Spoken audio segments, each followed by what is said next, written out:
ಓಂ ಗುರುಭ್ಯೋ ನಮಃ ಹರಿ ಓಂ. ನಮಸ್ಕಾರ, ವೆಲ್ಕಮ್ ಟು ವಾಸ್ತುಜ್ಯೋತಿ. ವಾಸ್ತುಜ್ಯೋತಿ ಕಾರ್ಯಕ್ರಮಕ್ಕೆ ಸುಸ್ವಾಗತಗಳು. ವಾರ ಭವಿಷ್ಯ ಜುಲೈ 5ರಿಂದ 11ನೇ ತಾರೀಕು ತನಕ ದ್ವಾದಶ ರಾಶಿ ಫಲಗಳ ಬಗ್ಗೆ ತಿಳ್ಕೊಳ್ಳೋಣ. ಅದಕ್ಕೂ ಮೊದಲು ಯಾವ ಯಾವ ಗ್ರಹ ಯಾವ ಯಾವ ಪರಿಸರದಲ್ಲಿದೆ ಗೋಚರಿಸ್ತಾ ಇದೆ ಅಂತ ತಿಳ್ಕೊಳ್ಳೋಣ. ಮೊದಲನೇದಾಗಿ ಬುಧ ಸ್ವಸ್ಥಾನದಲ್ಲಿದೆ, ರವಿ ಕೂಡ ಜೊತೆಗೆ ಸಂಚಾರ ಮಾಡ್ತಾ ಇದೆ. ಇನ್ನು ಗುರು ಉಚ್ಚ ಸ್ಥಿತಿಯಲ್ಲಿ ಸಂಚಾರ ಮಾಡ್ತಾ ಇದೆ, ಶುಕ್ರ ಮತ್ತು ಕೇತು ಸಿಂಹ ರಾಶಿಯಲ್ಲಿ ಸಂಚಾರ ಮಾಡ್ತಾ ಇದೆ. ಈ ವಾರದ ವಿಶೇಷತೆ ಶುಕ್ರ ಕೇತುಗಳ ಮಿಲನ. ಶುಕ್ರ ನೋಡಿ, ಶುಕ್ರಾಚಾರ್ಯರು ನಾಲೆಡ್ಜಬಲ್ಲು, ಜೊತೆಗೆ ಕೇತು ಜ್ಞಾನಕಾರಕ. ಇದೊಂಥರ ಒಳ್ಳೆ ಸೈಂಟಿಫಿಕ್ ಬೆಂಡ್, ಅಂದ್ರೆ ನಿಮಗೆ ರಿಸರ್ಚ್ ಮಾಡಕ್ಕೆ ಅನುಕೂಲ ಮಾಡಿಕೊಡುತ್ತೆ. ವೈರಾಗ್ಯದ ಪರಮಾಕಾಷ್ಟ ಇದು. ಯಾಕಂದ್ರೆ ನೋಡಿ, ಅರ್ಥ ಹೆಂಗೆ ಹೇಳಿದ್ರೆ, ಶುಕ್ರ ತ್ಯಾಗದಲ್ಲಿ ಉಚ್ಚ ಸ್ಥಿತಿಲಿರುತ್ತೆ. ಅಂದ್ರೆ 12ನೇ ಮನೆ ಅಂದ್ರೆ ಮೀನ ರಾಶಿಯಲ್ಲಿ ಶುಕ್ರ ಉಚ್ಚ ಸ್ಥಾನ. ಹಾಗೆ ಕೇತು ಕೂಡ ಕೊಡೋದ್ರಿಂದ ಖುಷಿ ಪಡುತ್ತೆ.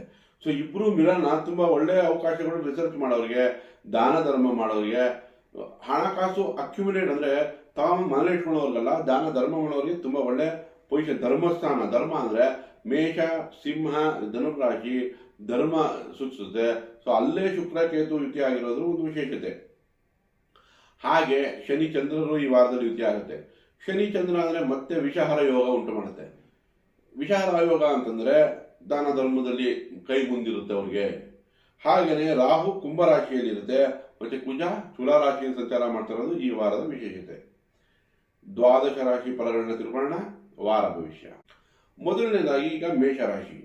ಸೊ ಮೇಷರಾಶಿಯವರಿಗೆ 4ನೇ ಮನೆ ಅಧಿಪತಿ 12-1 ಅಂದ್ರೆ ನಿಮಗೆ ವ್ಯಯಭಾವ ಮತ್ತು ನಿಮ್ಮ ರಾಶಿಯಲ್ಲಿ ಸಂಚಾರ ಮಾಡ್ತಾ ಇದೆ. ವಾರದ ಮೊದಲನೇ 3 ದಿನ ಖರ್ಚು ಹೆಚ್ಚಿಗೆ ಕಾಣಬಹುದು ಮನೆ ವಿಷಯದಲ್ಲಿ. ನಂತರ ಹೊಸ ಉತ್ಸಾಹ ಉಲ್ಲಾಸ ಬರುತ್ತೆ, ವಾಪಸ್ಸೆಲ್ಲ ನಾರ್ಮಲ್ ಇದಾಗುತ್ತೆ. ಅದೇ ತರ ನಿಮ್ಮ ರಾಶಿಯಾಧಿಪ 2ನೇ ಮನೆ ಸಂಚಾರ ಮಾಡ್ತಾ ಇದೆ. ಹಾಗಾಗಿ ಕುಟುಂಬದಲ್ಲಿ ಹಣಕಾಸು ವ್ಯಾಪಾರ ವ್ಯವಹಾರಗಳಿಗೆ ಚೆನ್ನಾಗಿದೆ. ಬಟ್ ಆದರೆ ಒರಟಾಗಬಹುದು ಮಾತು, ಅದಕ್ಕೆ ಎಚ್ಚರಿಕೆ ವಹಿಸಬೇಕು. ಕುಜಂಗೆ ಪರಿಹಾರ ಬೇಕು. ತೊಗರಿ ಬೇಳೆ ಬೆಲ್ಲವನ್ನ ಸುಬ್ರಹ್ಮಣ್ಯನ ದೇವಸ್ಥಾನದಲ್ಲಿ ಕೊಡೋದು, ಅಥವಾ ಓಂ ಕಾರ್ತಿಕೇಯ ನಮಃ, ಸುಬ್ರಹ್ಮಣ್ಯ ನಮಃ, ಸ್ಕಂದಾಯ ನಮಃ, ಅದನ್ನ ಒಂದು 21 ಬಾರಿ ಹೇಳ್ಕೊಳ್ಳಿ. ಅದರಿಂದ ನಿಮಗೆ ಅನುಕೂಲಗಳು ಹೆಚ್ಚಾಗುತ್ತೆ. ಹಾಗೆ ಈಗ 3ನೇ ಮನೆಯಲ್ಲಿ ಬುಧ, ಈ ವಾರದಲ್ಲಿ 3ನೇ ಮನೆಯಲ್ಲಿ ಬುಧ ಸಂಚಾರ ಮಾಡ್ತಿದ್ದಾಗ ಹೈಪರ್ ಆಕ್ಟಿವ್ ಆಗೋ ಚಾನ್ಸ್ ಇರುತ್ತೆ. ಯಾಕಂದ್ರೆ ಸ್ವಸ್ಥಾನದಲ್ಲಿದೆ ಬುಧ, ಬುಧನಿಗೆ ಶಕ್ತಿ ಹೆಚ್ಚಾಗಿದೆ. ಸೊ ಅದನ್ನು ಕೂಡ ಬ್ಯಾಲೆನ್ಸ್ ಮಾಡಬೇಕು. ಯಾಕಂದ್ರೆ ನಿಮ್ದು ಮಾತನ್ನ ತಪ್ಪು ತಿಳ್ಕೊಬಾರ್ದು ಜನ. ಅಗ್ರಿಮೆಂಟ್ ಆಗಲಿ ಅಥವಾ ಕಮ್ಯುನಿಕೇಶನ್ ಆಗಲಿ ಅದು ಕ್ಲಾರಿಟಿ ಇರಲಿ, ಅದೇ ಒಳ್ಳೆ ಪರಿಹಾರ. ಇಲ್ಲಾಂದ್ರೆ ನಾರಾಯಣನ ದರ್ಶನ ಮಾಡಿ, ಅಲ್ಲಿ ನೀವು ನಾರಾಯಣನ ದರ್ಶನ ಮಾಡಿ ಸೋದರ ಮಾವ ಸಿಹಿ ತಿಂಡಿ ಕೊಡೋದ್ರಿಂದ ಕೂಡ ಬುಧ ಪರಿಹಾರ ಆಗುತ್ತೆ. ಇಲ್ಲ ಸಣ್ಣ ಸಣ್ಣ ಮಕ್ಕಳಿಗೆ ಸ್ಟೇಷನರಿ ಐಟಮ್ ಕೊಡಿಸಿ ಗಿಫ್ಟ್ ಮಾಡಿ, ಅದರಿಂದ ಕೂಡ ಬುಧ ಪರಿಹಾರ ಆಗುತ್ತೆ. ನಂತರ ನಮಗೆ 4ನೇ ಮನೆಯಲ್ಲಿ ಗುರು ಉಚ್ಚ ಸ್ಥಿತಿಯಲ್ಲಿ ಸಂಚಾರ. ಸೊ ಅದು ನಿಮಗೆ ಒಂದು ಪಾಸಿಟಿವ್ ರಿಸಲ್ಟ್ ಕೊಡುತ್ತೆ. ಗುರುವಿನ ದೃಷ್ಟಿ ಶನೈಶ್ಚರನ ಮೇಲೂ ಬಿದ್ದಿದೆ, ಗುರುವಿನ ದೃಷ್ಟಿ ಅಷ್ಟಮದ ಮೇಲೂ ಬಿದ್ದಿದೆ. ಸೊ ಓವರ್ ಆಲ್ ನಿಮಗೆ ಗುರುವಿಂದ ಲಾಭ ಹೆಚ್ಚಿಗೆ ನಿರೀಕ್ಷಣೆ ಪಡ್ಬೋದು. ಶನೈಶ್ಚರನ ಮೇಲೆ ಬೀಳ್ತಾ ಇರೋದ್ರಿಂದ ಕೂಡ ಸಾಡಸಾತಿ ಪ್ರಭಾವ ಕಡಿಮೆ ಇರುತ್ತೆ. ಸೊ 11ರಲ್ಲಿ ರಾಹು ಉತ್ತಮ ರಿಸಲ್ಟ್ ಕೊಡುತ್ತೆ. ಬಟ್ ಪಂಚಮದಲ್ಲಿ ಕೇತುಗೆ ಪರಿಹಾರ ಬೇಕು. ಮೇಷರಾಶಿಯವರಿಗೆ ಮಕ್ಕಳ ಜೊತೆ ಸ್ವಲ್ಪ ಡಿಟ್ಯಾಚ್ಮೆಂಟ್ ಇರುತ್ತೆ. ಸೊ ಈಗ ಒಳ್ಳೆ ಪರಿಹಾರ ಏನಂದ್ರೆ ಮಕ್ಕಳಿಗೆ ಸಮಯ ಕೊಡಿ, ಅದೇ ಒಂದು ಒಳ್ಳೆ ಪರಿಹಾರ ಆಗುತ್ತೆ. ಹೈಯರ್ ಎಜುಕೇಶನ್ ಮಾಡೋರಿಗೆ ನಿಧಾನ ಆಗೋ ಚಾನ್ಸ್ ಇರುತ್ತೆ. ಹಾಗಾಗಿ ಇಲ್ಲಿ ಕೇತುಗೆ ಪರಿಹಾರ ಬೇಕು. ಕೇತುಗೋಸ್ಕರ ಗಣೇಶನ ಆರಾಧನೆ ಮಾಡಿ, ಗಣೇಶನ ದೇವಸ್ಥಾನಕ್ಕೆ ಭೇಟಿ ಕೊಟ್ಟು ಅಲ್ಲಿ ಒಂದು 10 ನಿಮಿಷ ಕೂತ್ಕೊಂಡ್ಬನ್ನಿ, ಅದು ಕೂಡ ನಿಮಗೆ ಸಹಾಯ ಮಾಡುತ್ತೆ. ಬೀದಿ ನಾಯಿಗೆ ಆಹಾರ ಕೊಡೋದ್ರಿಂದ ಕೂಡ ಕೇತು ಪರಿಹಾರ ಆಗುತ್ತೆ. ಓವರ್ ಆಲ್ ತಗೊಂಡಾಗ ನಮಗೆ 3ರಲ್ಲಿ ಬುಧ ಮತ್ತೆ ರವಿ ನೋಡಿ, ಮೇಷರಾಶಿಯವರಿಗೆ ಒಂದು ಅಡ್ವಾಂಟೇಜ್ ಏನಂದ್ರೆ ಸೂರ್ಯ 3ರಲ್ಲಿ ಇದ್ರೆ ಅಧಿಕಾರ ತಂದುಕೊಡುತ್ತೆ, ಧೈರ್ಯ ತಂದುಕೊಡುತ್ತೆ, ಮೇಲಧಿಕಾರಿಯಿಂದ ಮೆಚ್ಚುಗೆ ತಂದುಕೊಡುತ್ತೆ. ಅದು ಒಂದು ಪಾಸಿಟಿವ್ ರಿಸಲ್ಟ್. ಗುರು ಒಂದು ಪಾಸಿಟಿವ್. ಗುರು ಒಬ್ರು ನಿಮ್ಗೆ ರಕ್ಷಣೆ ಬಂದ್ರೆ ಎಲ್ಲಾ ಗ್ರಹಗಳು ನ್ಯಾಚುರಲಿ ಪರಿಹಾರ ಆಗ್ಬಿಡುತ್ತೆ. ಸೊ ಒಳ್ಳೆದಾಗಲಿ. ವೃಷಭ ರಾಶಿಯವರಿಗೆ 11-12ರಲ್ಲಿ ಚಂದ್ರ ಸಂಚಾರ. ವಾರದ ಮೊದಲ 3-4 ಸಲ ಲಾಭ ಹೆಚ್ಚಿಗೆ ನಿರೀಕ್ಷಿಸಬಹುದು. ಅದರಲ್ಲೂ ನಿಮಗೆ 3ನೇ ಮನೆ ಅಧಿಪತಿ ಆಗಿರೋದ್ರಿಂದ ಮಾತುಕತೆಯಲ್ಲಿ ಜಯ, ಸಣ್ಣ ಪುಟ್ಟ ಟ್ರಾವೆಲಿಂಗ್ ಮಾಡಬಹುದು, ಅದಕ್ಕೆ ಖರ್ಚಾಗಬಹುದು ವಾರಾಂತ್ಯದಲ್ಲಿ. ಸೊ ಹಾಗಾಗಿ ಚಂದ್ರನಿಂದ ಈ ತರ ಫಲಗಳು ನಿರೀಕ್ಷಿಸಬಹುದು. ರಾಶಿಯಲ್ಲಿಯೇ ಕುಜ ಇದ್ರೆ ಸ್ವಲ್ಪ ಕೋಪ, ತಾಪ, ಎಕ್ಸಸ್ ಹೀಟು, ಫೈರ್ ಎಲಿಮೆಂಟ್ ಆಗಿರೋದ್ರಿಂದ ಅದನ್ನ ಬ್ಯಾಲೆನ್ಸ್ ಮಾಡಬೇಕು. ಸುಬ್ರಹ್ಮಣ್ಯನ ಅಷ್ಟೋತ್ರ ಹೇಳ್ಕೊಳ್ಳೋದಾಗಲಿ, ಅಥವಾ ತೊಗರಿ ಬೇಳೆ ಬೆಲ್ಲ ಸುಬ್ರಹ್ಮಣ್ಯನ್ ಕೊಡೋದಾಗಲಿ, ಅಣ್ತಮ್ಮಂದ್ರಿಗೆ ಸಹಾಯ ಮಾಡೋದ್ರಿಂದ ಕೂಡ ಕುಜ ಪರಿಹಾರ ಆಗುತ್ತೆ. ಇನ್ನು 2ನೇ ಮನೆ ಬುಧ ತಕ್ಕಮಟ್ಟು ಒಳ್ಳೆ ರಿಸಲ್ಟ್ ಕೊಡುತ್ತೆ, ಸ್ವಸ್ಥಾನದಲ್ಲಿದೆ. ವಿದ್ಯಾರ್ಥಿಗಳಿಗೆ, ಈ ವ್ಯಾಪಾರಿಗಳಿಗೆ, ಕೆಲಸದವರಿಗೆ, ಎಲ್ಲ ರೀತಿಯವರೆಗೂ ತುಂಬ ಒಳ್ಳೆಯ ಬುಧ ಒಳ್ಳೆಯ ರಿಸಲ್ಟೇ ಕೊಡುತ್ತೆ. 3ನೇ ಮನೆಯಲ್ಲಿ ಗುರು ಸ್ಥಿತನಾಗಿದ್ದಾನೆ. ಪರಾಕ್ರಮ ಅಂದರೆ ನಿಮ್ಮ ಪ್ರಯತ್ನಗಳಲ್ಲಿ ಲಾಭ ಖಂಡಿತ ಚೆನ್ನಾಗಿ ತಂದುಕೊಡುತ್ತೆ. ಜೊತೆಗೆ ನೋಡಿ 2ನೇ ಮನೆಯಲ್ಲಿ ರವಿ ಕೂಡ ಸ್ಥಿತನಾಗಿದ್ದಾನೆ. 4ನೇ ಮನೆಯಲ್ಲಿ 2ರಲ್ಲಿದ್ದರೆ ಮನೆ, ಕುಟುಂಬ, ವಾಹನ ಇತ್ಯಾದಿಗಳಿಂದ ಲಾಭವನ್ನು ನಿರೀಕ್ಷಿಸ್ಬೋದು. ಅದೇ ಥರ ತಂದೆಗೆ ಆಶೀರ್ವಾದನೂ ಸಿಗುತ್ತೆ. ಸೊ ಓವರಾಲ್ ಆಗಿ ನಮಗೆ ರವಿ, ಬುಧ, ಗುರು ಇದು ಒಳ್ಳೆ ಪೊಸಿಷನ್, ಒಳ್ಳೆ ರಿಸಲ್ಟೇ ಕೊಡುವಂಥ ಸ್ಥಿತಿಲಿದೆ. ಹಾಗೆ ನಮಗೆ 4ನೇ ಮನೆಯಲ್ಲಿ ಶುಕ್ರ ಕೇತು ಯುತಿ. ಇದು ನಮಗೆ ಸ್ವಲ್ಪ 4ನೇ ಮನೆಯಲ್ಲಿ ಶುಕ್ರ ನಿಮಗೆ ಒಳ್ಳೆ ಪಾಸಿಟಿವ್ ರಿಸಲ್ಟ್ ಕೊಟ್ಟರು, 4ನೇ ಮನೆಯಲ್ಲಿ ಕೇತು ಡಿಟ್ಯಾಚ್ಮೆಂಟ್, ತಾಯಿಗೆ ಡಿಟ್ಯಾಚ್ಮೆಂಟ್ ಅಥವಾ ತಾಯಿಗೆ ಹಾರ್ಮೋನಲ್ ಇಶ್ಯೂಸ್ ಕೊಡ್ಬೋದು. ಸೊ ಅದ್ರ ಕಡೆ ಗಮನ ಹರಿಸ್ಬೇಕಾಗುತ್ತೆ. ಹಾಗೆ ಮನೆಗೋಸ್ಕರ ಖರ್ಚಾಗ್ಬೋದು, ವಾಹನಕ್ಕೋಸ್ಕರ ಖರ್ಚಾಗ್ಬೋದು. ಸೊ ಇದಕ್ಕೆ ನೀವು ಗಮನ ಹರಿಸ್ಬೇಕಾಗುತ್ತೆ. ಅಥವಾ ವಾಹನ ತೊಗೊಳ್ಳೋವಂಥ ಭಾಗ್ಯನೂ ಬರುತ್ತೆ. ಫ್ಲ್ಯಾಟ್ ತೊಗೊಳೋದು, ವಾಹನ ತೊಗೊಳೋದು ಇತ್ಯಾದಿಗಳಿಗೂ ಅನುಕೂಲ ಮಾಡಿಕೊಡುತ್ತೆ ವೃಷಭ ರಾಶಿಯವರಿಗೆ. ಸೊ ಅದೇ ಥರ ನಿಮಗೆ 11ನೇ ಮನೆ ಶನಿ ಕೆಲಸದಲ್ಲೂ ಇಂಪ್ರೂವ್ಮೆಂಟ್ ತಂದುಕೊಡುತ್ತೆ. ಗುರುವಿನ ದೃಷ್ಟಿ ಬಿದ್ದಿದೆ, ಪ್ರಯತ್ನಗಳಿಂದ ಕೆಲಸಗಳ ಕಾರ್ಯಗಳು ಚೆನ್ನಾಗುತ್ತೆ. 10ನೇ ಮನೆ ರಾಹು ಫಾರಿನ್ ಟ್ರಾವೆಲಿಂಗ್ಗೆ ಹೆಲ್ಪ್ ಮಾಡುತ್ತೆ. ಸೊ ಇಲ್ಲಿ ನಮಗೆ ಕೇತುಗೆ ಪರಿಹಾರ ಬೇಕು. ಪಲಾಶ ಪುಷ್ಪ ಸಂಕಾಶಂ ತಾರಕಾಗ್ರಹಮಸ್ತಕಂ ರೌದ್ರಂ ರೌದ್ರಾತ್ಮಕಂ ಘೋರಂ ತಂ ಕೇತುಂ ಪ್ರಣಮಾಮ್ಯಂ. ಒಂದು 21 ಬಾರಿ ಹೇಳ್ಕೊಳ್ಳಿ. ಗಣೇಶನ ಆರಾಧನೆ, ಗಣೇಶನ ದೇವಸ್ಥಾನಕ್ಕೆ ಹೋಗೋದ್ರಿಂದ ಕೇತು ಪರಿಹಾರ ಆಗುತ್ತೆ.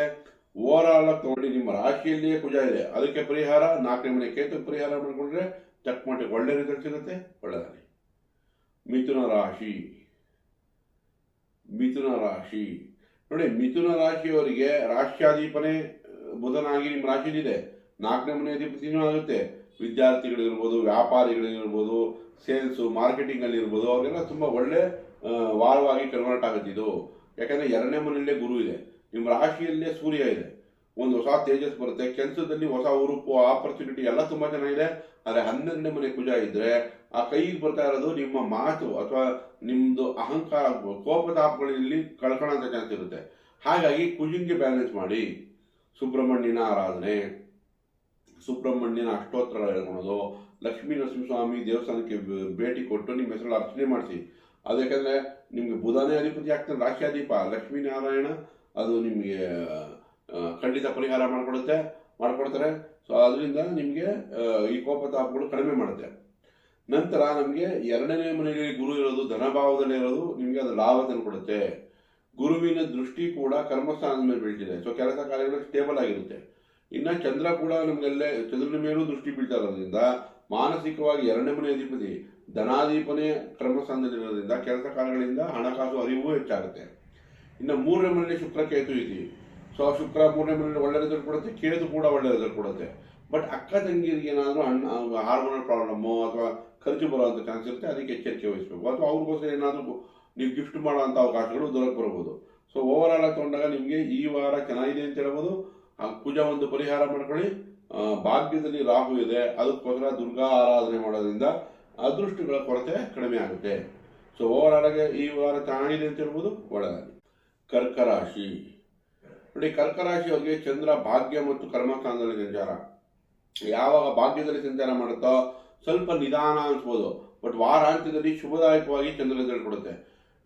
ಭಾಗ್ಯದಲ್ಲಿದ್ದಾಗ ಶನೇಶ್ವರನ ಜೊತೆ ಸೇರ್ಕೊಂಡಾಗ ಅದೃಷ್ಟಗಳಲ್ಲಿ ಕೊರತೆ, ಸ್ವಲ್ಪ ಏನಾದರೂ ವೈರಾಗ್ಯ ಕಾಣೋದು, ಬೇಜಾರು ಅನ್ಸೋದು. ಬಟ್ ವಾರಾಂತ್ಯದಲ್ಲಿ ಹೊಸ ಉತ್ಸಾಹ ಉಲ್ಲಾಸ ಮರಳು ಕಳಿಸುತ್ತೆ. ಸೊ ನಿಮಗೆ ಕೆಲಸ ಮಾಡೋ ಹುಮ್ಮಸ್ಸು ಚೆನ್ನಾಗಿ ಬರುತ್ತೆ. 11ರಲ್ಲಿ ಕುಜ ಇದೆ, ಧೈರ್ಯ ಹೆಚ್ಚುತ್ತೆ. ಭೂಮಿ ವಾಹನ ಖರೀದಿ ಮಾಡ್ಬೋದು. ಹಂಟಮ್ಮಂದಿರಿಂದ ಸಹಾಯ ಸಿಗುವಂಥ ಚಾನ್ಸಸ್ ಹೆಚ್ಚಾಗುತ್ತೆ. ಬಟ್ 12ರಲ್ಲಿ ನೋಡಿ ರವಿ ಇದೆ, ಕುಟುಂಬಕ್ಕಾಗಿ ಖರ್ಚು, ತಂದೆಗಾಗಿ ಖರ್ಚು, ಅದಕ್ಕೆ ಎಚ್ಚರಿಕೆ ವಹಿಸಬೇಕು. ಗುರು ನಿಮ್ಮ ರಾಶಿಲೇ ಇರೋದ್ರಿಂದ ಮ್ಯಾನೇಜ್ ಆಗುತ್ತೆ, ಪರಿಹಾರ ಆಗುತ್ತೆ. ಬಟ್ ಆದರೂ ಕೂಡ ಇಲ್ಲಿ ಗಮನ ಹರಿಸಬೇಕಾಗಿರೋದು ಬುಧ ಕೂಡ 12ರಲ್ಲಿದೆ. 3ನೇ ಮನೆ ಅಧಿಪತಿ 12ರಲ್ಲಿರೋದ್ರಿಂದ ಕೆಲಸ ಕಾರ್ಯಗಳಿಗೋಸ್ಕರ ಆಚೆ ಪ್ರಯಾಣ ಮಾಡ್ಬೋದು, ವಿದ್ಯಾಭ್ಯಾಸಕ್ಕೋಸ್ಕರ ಆಚೆ ಪ್ರಯಾಣ ಮಾಡ್ಬೋದು, ಅಥವಾ ಇಂಪೋರ್ಟ್ ಎಕ್ಸ್ಪೋರ್ಟಲ್ಲಿ ಇರೋರಿಗೆ ಲಾಭ ತಂದು ಕೊಡುತ್ತೆ. ಹಾಸ್ಪಿಟಲ್ ಕೆಲಸ ಮಾಡ್ತಿರೋರಿಗೆ, NGO ಕೆಲಸ ಮಾಡ್ತಿರೋರಿಗೆ ಲಾಭ ತಂದು ಕೊಡುತ್ತೆ ಕರ್ಕರಾಶಿಯವ್ರಿಗೆ. ಆದರೆ ಜನರಲ್ ಪಾಪ್ಯುಲೇಷನ್ಗೆ ಇದು ಖರ್ಚು ಹೆಚ್ಚು ಮಾಡುತ್ತೆ, ಇಲ್ಲ ಟ್ರಾವೆಲಿಂಗ್ ಜಾಸ್ತಿ ಮಾಡುತ್ತೆ. ಅದಕ್ಕೆ ಬುಧನಿಗೆ ಪರಿಹಾರ ಬೇಕು. ಸಣ್ಣ ಸಣ್ಣ ಮಕ್ಕಳಿಗೆ ಏನಾದರೂ ಸ್ಟೇಷನರಿ ಗಿಫ್ಟನ್ನು ಕೊಡೋದ್ರಿಂದ, ಅಂದರೆ ದಾನಗಳನ್ನು ಕೊಡೋದ್ರಿಂದ ಬುಧ ಪರಿಹಾರ ಆಗುತ್ತೆ. ಒಂದು ಅರ್ಧ ಗಂಟೆ ಗಿಡಗಳ ಜೊತೆ ಕಾಲ ಕಳೀರಿ, ಮರ ಅಲ್ಲ ಗಿಡಗಳು, ಆವಾಗ ನಿಮಗೆ ಬುಧ ಪರಿಹಾರ ಆಗುತ್ತೆ. ಬುಧ ಅಂದರೆ ಮಕ್ಕಳು, ಪ್ಲ್ಯಾಂಟ್ಸು, ಗ್ರೀನರಿ. ಸೊ ಅದು ನಿಮಗೆ ಖಂಡಿತ ಸಹಾಯ ಮಾಡಿಕೊಡುತ್ತೆ. ಅದೇ ಥರನೇ ಕರ್ಕರಾಶಿಯವರಿಗೆ 2ರಲ್ಲಿ ಶುಕ್ರ ಕೇತು ಇಸಿ, ಹಣಕಾಸು ಬರೋದು ನಿಧಾನ ಆಗ್ಬೋದು. ಅದಕ್ಕೋಸ್ಕರ ನಮಗೆ ಕೇತುಗೆ ಪರಿಹಾರ ಬೇಕು. ಕೇತುಗೋಸ್ಕರ ಪಲಾಶ ಪುಷ್ಪ ಸಂಕಾಶಂ ತಾರಕಾಗ್ರಹಮಸ್ತಕಂ ರೌದ್ರಂ ರೌದ್ರಾತ್ಮಕಂ ಘೋರಂ ತಂ ಕೇತುಂ ಪ್ರಣಮಾಮ್ಯಹಂ. 21 ಬಾರಿ ಹೇಳ್ಕೊಳ್ಳೋದ್ರಿಂದ ಖಂಡಿತ ಕೇತು ಪರಿಹಾರ ಆಗುತ್ತೆ. ಅಷ್ಟಮದಲ್ಲಿ ರಾಹು ಸಂಚಾರ, ದುರ್ಗಾದೇವಿ ಆರಾಧನೆ, ಉದ್ದಿನ ಬೇಳೆ ದಾನ, ಇದರಿಂದ ಖಂಡಿತ ರಾಹುನ ಪರಿಹಾರ ಮಾಡಬಹುದು. ಇನ್ನು ಕರ್ಕ ರಾಶಿಯವರಿಗೆ ಭಾಗ್ಯದಲ್ಲೇ ಶನಿ ಗುರುವಿನ ದೃಷ್ಟಿ ಬೀಳ್ತಿದೆ, ಪರಿಹಾರ ತಕ್ಕಮಟ್ಟಿಗೆ ಆಗ್ತಾ ಇದೆ. ಬಟ್ ಆದರೂ ಶನೈಶ್ಚರನ ಅದೃಷ್ಟಗಳ ನಿಧಾನ ಆಗೋ ಕಾರಣ ಶನೈಶ್ಚರನ ಆರಾಧನೆ ಮಾಡೋದು, ಹನುಮಾನ್ ಚಾಲಿಸ ಹೇಳ್ಕೊಳೋದು, ಇದು ಮಾಡೋದ್ರಿಂದ ಸ್ವಲ್ಪ ಅದೃಷ್ಟಗಳ ಕೊರತೆ ಕಡಿಮೆ ಆಗುತ್ತೆ. ಎಷ್ಟು ದಿನ ಕಷ್ಟ ಇತ್ತು, ಈಗ ಕಷ್ಟದಿಂದ ನಿಧಾನಕ್ಕೆ ಮೇಲೆ ಬರ್ತೀರಾ, ಆ ಅದೃಷ್ಟಗಳು ನಿಧಾನ ಆಗ್ತಿದೆಯಲ್ಲ, ಅದನ್ನು ಸ್ವಲ್ಪ ಪುಷ್ ಮಾಡೋಕ್ಕೆ ನಮಗೆ ಶನೈಶ್ಚರನ ಆರಾಧನೆ ಅವಶ್ಯಕತೆ ಇದೆ. ನೋಡಿ, ಕರ್ಕ ರಾಶಿಯವರಿಗೆ ಕುಜ 11ರಲ್ಲಿ ಇರೋದು ಒಳ್ಳೆ ಲಾಭದಾಯಕವಾಗಿದೆ. ಓವರಾಲ್ ಆಗಿ ತಗೊಂಡ್ರೆ ಕರ್ಕ ರಾಶಿಯವರಿಗೆ ತುಂಬ ಚೆನ್ನಾಗಿದೆ. ಒಳ್ಳೆದಾಗಲಿ. ದಯವಿಟ್ಟು ಈ ವಿಡಿಯೋ ಇಷ್ಟ ಇದ್ದಲ್ಲಿ ಲೈಕ್ ಮಾಡಿ, ಶೇರ್ ಮಾಡಿ, ಸಬ್ಸ್ಕ್ರೈಬ್ ಮಾಡಿ. ಧನ್ಯವಾದಗಳು.